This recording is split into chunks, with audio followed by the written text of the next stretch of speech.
قرآن مجید، پہلے تو یہ آپ بات ذہن نشین کر لیں سارے کہ قرآن مجید اللہ تبارک و تعالیٰ نے اس لیے نازل نہیں فرمایا کہ صرف اور صرف قرآن مجید کے مسجد کے اندر رکھ دیا جائے اور مسجد کے اندر اس کی تلاوت کی جائے. اور قرآن مجید کے نزول کا مقصد یہ بھی نہیں ہے کہ جدو بچی دی شادی ہو رہی ہوئے تو بدیا دے وقت جدو رخصتی ہو رہی ہوئے تو اس دے سر تے رکھ دیا جائے.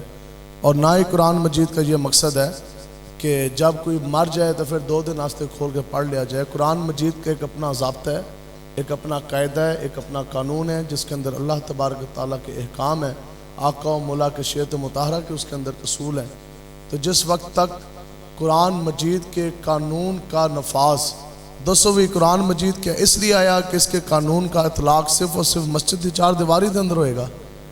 آج یہودی اور ان کے ایجنٹوں کی پورا زور اس گل دے ہوتے ہے کہ قرآن کا قاعدہ، قرآن کا قانون صرف مسجد کی 4 دیواری کے اندر ہوگا، اور جیسے مسجد سے باہر نکلیں گے تو ایک جگہ شراب کڈا ہوگا، لیکن چونکہ قرآن کا قانون نہیں ہے تو اس لیے شرابی نو کوڑے نہیں لگن گے.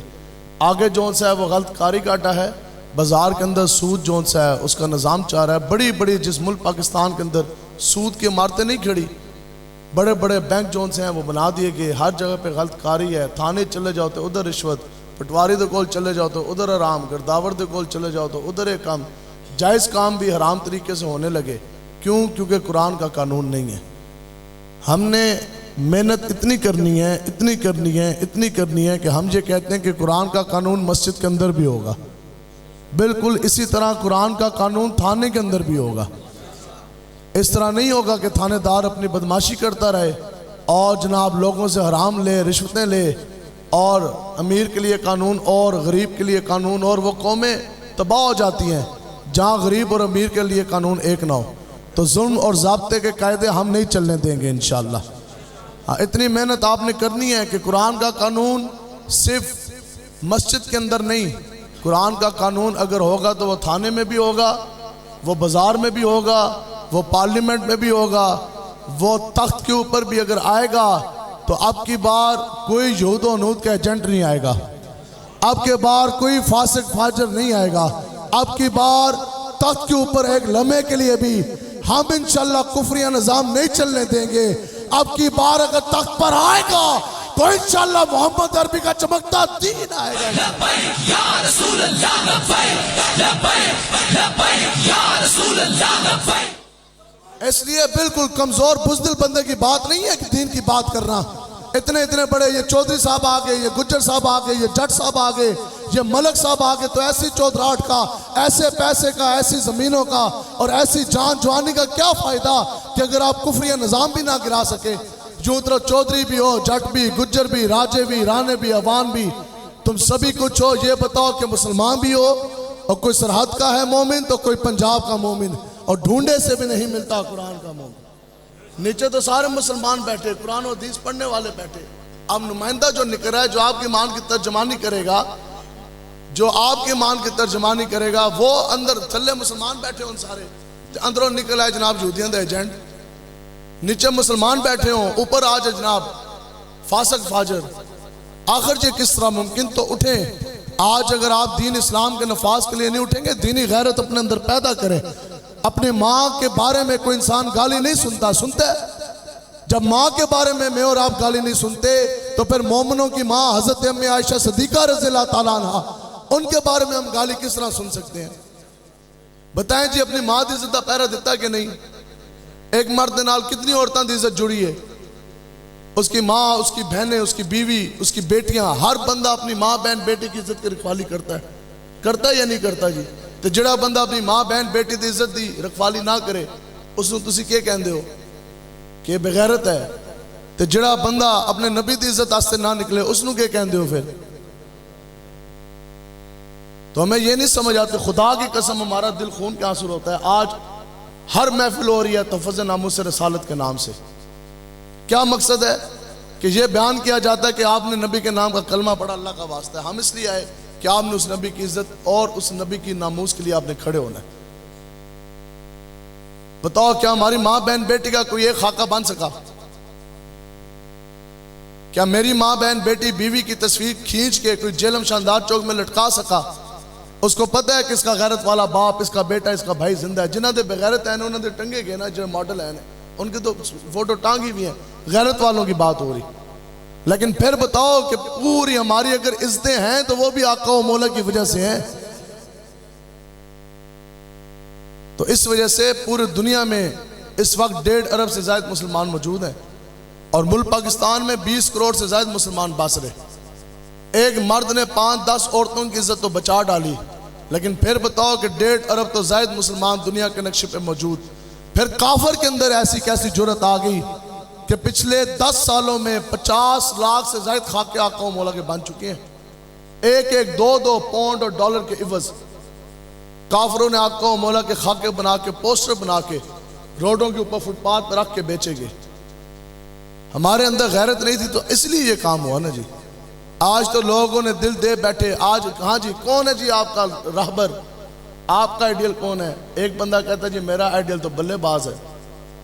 دوسرا بندہ ہاں جی آپ کا، وہ کہتا ہے جی میرا آئیڈیل تو ہندو اداکار ہے. ہمارے آئیڈیل حضرت جناب ابو بکر صدیق ہیں، ہمارے رہنما حضرت فاروق اعظم ہیں، ہمارے لیڈر حضرت عثمان غنی ہیں، اور ہمارے لیے آئیڈیل جو ہیں وہ مولا کائنات حیدر قرار حضرت علی المرتضیٰ. لیکن جب جن قوموں کے دل چھکوں اور چوکوں کے ساتھ دھڑکتے ہوں نا، اور جن کے آئیڈیل بن گئے ہوں بلے باز، تو وہ حضور کے دین کے لیے نہیں نکل سکتے. بتاؤ کہ T20 میچز کے لیے مساجد کو، اللہ کے گھر کو تالا کس طرح لاگ گیا. T20 میچ ہوا کرکٹ کا، بدلے میں ایک نہیں 20 لاہور کی مساجد بند کر دی گئی، تالے لگا دی گئے. نمازی آئے تو نمازی واپس. پہلی تو گل یہ ہے کہ نمازی ہوندے ہی کتنے نے. پہلا تو سوال یہ ہے کہ ایک محلہ ہے، اس کے اندر اگر 1000 بندے کی آبادی ہے تو نمازی زیادہ تو زیادہ 10. جب آپ لوگوں نے اللہ کے گھروں کو ویران کیا، جب آپ نے ان کو موقع دیا، تو پھر T20 میچ آیا، مساجد کو تالے لگا دیے گئے.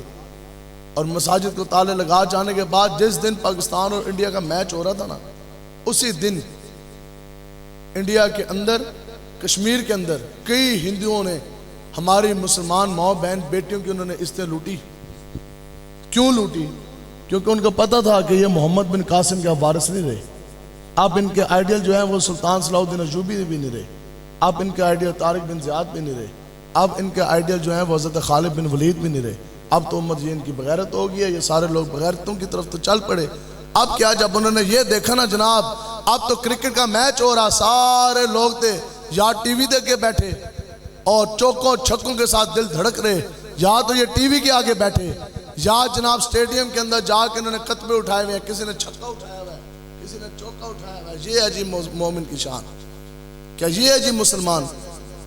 جب آپ لوگوں نے کتبے اٹھا لیے تو پھر آپ لوگوں نے، پھر ہندوؤں نے تو ہماری ماں بہن بیٹیوں کی عزتیں لوٹنی تھی. ایک عورت کی عزت کا آج لوگ کیا کہتے ہیں کہ دین امن کا درس دیتا ہے. امن کیا ہے؟ امن یہ ہے کہ کوئی آقا و مولا کی گستاخی کرے تو چپ.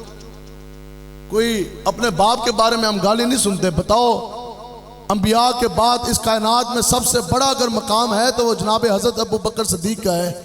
تو بتاؤ آج سے 2 سال پہلے کیا اسلام آباد کے اندر وہ خنزیر سے بھی زیادہ پلید وہ ذاکر وہ مائک کے اندر ترلائی میں اسلام آباد میں وہ ابو بکر صدیق کو معاذ اللہ وہ کافر نہیں کہہ گیا؟